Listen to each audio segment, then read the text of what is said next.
जय माता दी। देवी कवच का पाठ।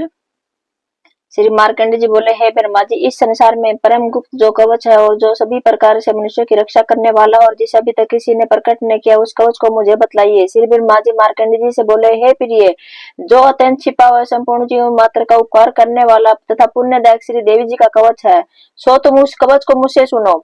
अब मैं पहले तुम्हें कवच के अधिष्ठात्री देवी की नव मूर्तियों के नाम ध्यान करने के लिए बतलाता हूँ। वे इस क्रम से हैं: प्रथम शैलपुत्री, दूसरी ब्रह्मचारिणी, तीसरी चंद्रघटा, चौथी कुष्ठमांडी, पांचवी जगत माता, छठी कत्यायनी, सातवीं कालरात्रि, आठवीं महागौरी, नवी सिद्धिदात्री। यह नव देवियां हैं। जो मनुष्य अग्नि से जलते समय स्त्रियों के बीच युद्ध में गया हुआ हो तथा मान संकट के भय से दुखी होकर भगवती के शरण में जाता है, उसके किंचित भी अनिष्ट नहीं होता और उस पर मैं कभी भी आपत्ति, शोक, भय और दुख नहीं देखता हूँ। जो मनुष्य सच्चे हृदय से भक्ति के साथ भगवती का श्रवण करते हैं, उनकी सब प्रकार से वृद्धि होती है। और हे देवी, तुम्हारा जो श्रवण करते हैं उनकी तुम अवश्य ही रक्षा करती हो, इसमें लोक मात्र भी संदेह नहीं है। श्री चामुंडा देवी प्रेत पर, वाराही भैंसे पर, इंद्रिय हाथी पर, वैष्णु गरुड़ पर, महेश्वरी बैल पर तथा कोमारी मोर पर तथा विष्णु भगवान की प्रिय लक्ष्मी जी कमल हाथ में लिए कमल पर विराजमान है। श्वेत रूप धारण करने किए हुए ईश्वरी देवी बैल पर तथा समस्त आभूषणों से सुशोभित ब्राह्मणी देवी हंस पर आरूढ़ है। इस प्रकार से समस्त देवियां संपूर्ण योगों से युक्त, विविध भांति के आभूषणों से युक्त तथा शोभेमान हो रही हैं। ये समस्त देवियां किरोध दुख रथों पर सवार होकर बैठी हुई दिखाई देती हैं और गदा, शक्ति, हल, मूषक, खेटक, तोमर, परसा, फास, भाला, त्रिशूल और उत्तम आयुष, सारंग, धनुष, दत्तों का वध करने तथा भक्तों को अभय देने के लिए और देवताओं के हित के लिए इन शास्त्रों को धारण करती हैं। हे महारौद्रे, महाघोर पराक्रम वाली देवी, हे महाभय विनाशिनी, हे बड़ी कठिनता से दर्शन देने वाली, स्त्रियों के भय को बढ़ाने वाली देवी, मैं तुम्हारी शरण में आया हूँ, मेरी रक्षा करो। पूर्व दिशा में मेरी इंद्री देवी रक्षा करे, अग्निकोण में अग्नि देवता, दक्षिणी दिशा में वाराही देवी, नेत्र कोण में खंगधारणी, वायु देवी पश्चिम में तथा वायु कोण में मृग वाहिनी, उत्तर दिशा में कौमारी, ईशान कोल में शूलधारणी, ऊपर आकाश से ब्राह्मणी और नीचे से वैष्णो देवी मेरी रक्षा करे। इस प्रकार से मुर्दे पर बैठी हुई चामुंडा देवी दसों दिशाओं में मेरी रक्षा करे। जया देवी आगे की तरफ से, विजया देवी पीछे की ओर से, अजिता देवी बाई तरफ से, दाहिनी ओर से अपराजिता देवी उद्धोतनी चूटिया की, उमा सिर में उपस्थित हो, मालाधारी माथे की, यशस्विनी देवी दोनों भवों की, त्रिनेता देवी भवों के मध्य स्थान की, नासिका की रक्षा यमघटा देवी, आंखों के मध्य की सांकनी देवी, कानों की दवारवासाली, कालिका कपोलों की, जड़ की सांकरी, नासिका की सुगंधा और ऊपर के होठ की चर्चिका देवी, अमृत कला नीचे के होठ की तथा सरस्वती जीव्या की, दांतों की कोमरी, कंठ देश की चंडिका, चित्रघटा गले की, तालु की माया रक्षा करे। कामाक्षी ठोड़ी की, सौरमंगला मेरी वाणी की रक्षा करे। मंगला भद्रकाली गर्दन की और धनुर्धरी पीठ की रक्षा करे। कंठ के बाद नीलग्रीवा, कंठ कुंभरी, कंठ की नली की, खंगधारणी दोनों कंधों की, बहुओं की, ब्रजधारणी रक्षा करे। दंडिनी दोनों हाथों की, अंबिका उंगलियों की, समस्त नखों की शूलेश्वरी, कोक की कुलेश्वरी रक्षा करे। महादेवी दोनों स्तरों की, शोक विनाशिनी मेरे मन की, ललिता देवी हृदय की और शूलधारणी उदर पेट की रक्षा करे।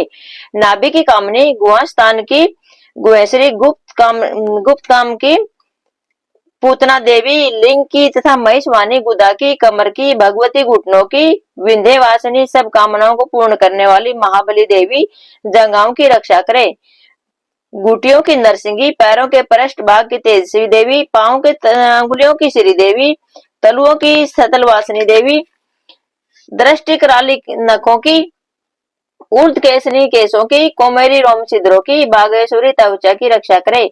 रक्त, मंजा, वसा, मांस तथा अस्थि की पार्वती देवी, कालरात्रि आंतों की और मुक्तेश्वरी देवी पित्त की रक्षा करे। पदकोश की पदावती, सुलेष्मा की चूड़ामणि देवी, ज्वालामुखी नस जाल की और समस्त संधियों की अभय देवी रक्षा करे।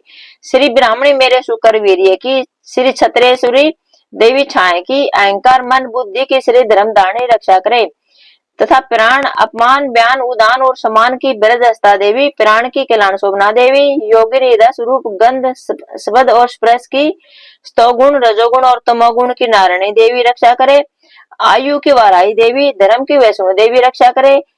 चक्रिणी देवी यश की, कीर्ति धन तथा विद्या की रक्षा करे। इंद्राणी मेरे गोत्र की, चंडिका मेरे पशुओं की, श्री महालक्ष्मी मेरे पुत्रों की, भैरवी मेरी स्त्री की रक्षा करे। सुपदा देवी मार्ग में, सेमकारी मार्ग में आई हुई आपत्तियों से महालक्ष्मी दरबार में, विजया देवी सभी स्थानों में सब प्रकार से रक्षा करे। यदि कवच में कोई स्थान से रक्षा से शेष रह गया हो तो उस स्थान पर पापों का नाश करने वाली जयंती देवी रक्षा करे। अपने कल्याण चाहने वाले मनुष्य को कवच के बिना एक पग भी नहीं चलना चाहिए, क्योंकि कवच से अपनी रक्षा करके नित्य ही जिस जिस स्थान पर वह जाता है उस कार्य की इच्छा करता है, उस कार्य को वह निश्चित ही सफलता प्राप्त करती है और वह पुरुष इस पृथ्वी पर अतुलनीय ऐश्वर्य को प्राप्त कर लेता है। तथा जिसने कवच धारण कर रखा है वह युद्ध में निर्भय होकर विजय को प्राप्त करता है, वह तीनों लोकों में पूजनीय होता है। ये देवी का कवच देवताओं को भी दुर्बल है। जो मनुष्य श्रद्धा पूर्वक पवित्र हो नित्य प्रति तीनों संध्याओं के समय इस भगवती के पाठ को करता है उसे देवी कला प्राप्त होती है। वह त्रिलोक में कहीं भी पराजित नहीं होता तथा अकाल मृत्यु से रहित होकर 100 वर्षों तक जीवित रहता है और उसे लूसा, मकड़ी, विस्फोटक आदि रोग नष्ट हो जाते हैं। यथावर, जंगम, कृत्रिम, विषादी तथा समस्त अभिचर, यंत्र, मंत्र, तंत्र आदि जो पृथ्वी पर हैं तथा भूचर प्राणी, खेचक, जलधर प्राणी और उपदेशक साथ में उत्पन्न हुए तथा कृषि से उत्पन्न होने वाले रोग, शंकनी, डंकनी आदि नीच देवता इस कवच के धारण करने से नष्ट हो जाते हैं।